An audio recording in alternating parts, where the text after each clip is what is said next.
الطرفين. وأنا أقول لك أن الفلسطينيين ساهموا في أمن إسرائيل أكثر مما ساهمت إسرائيل في أمن الفلسطينيين. لا ما يعني ما أنت موافق معي. أنا بقول لك يعني نحن نحافظ على مؤخرة رام الله. لا أنت لا تحافظ على مؤخرة رام الله.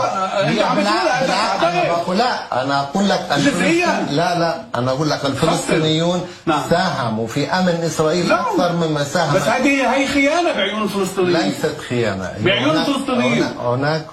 هناك مصلحة فلسطينية أساسية في الحفاظ على الأمن وفي الحفاظ على استقرار داخل السلطة الفلسطينية عشان الشعب الفلسطيني يقدر يبني اقتصاد. اختم دكتور ايدي، لم يبقى الوقت. هذا التنسيق الأمني هو للمحافظة على عروش وكروش قيادات فتح، وبعيون الفلسطينيين خيانة. راح نشوف مين بحافظ على مين. طيب لم يبقى الوقت. سيد أشرف العجرمي الوزير الفلسطيني السابق، شكرا جزيلا لك دكتور.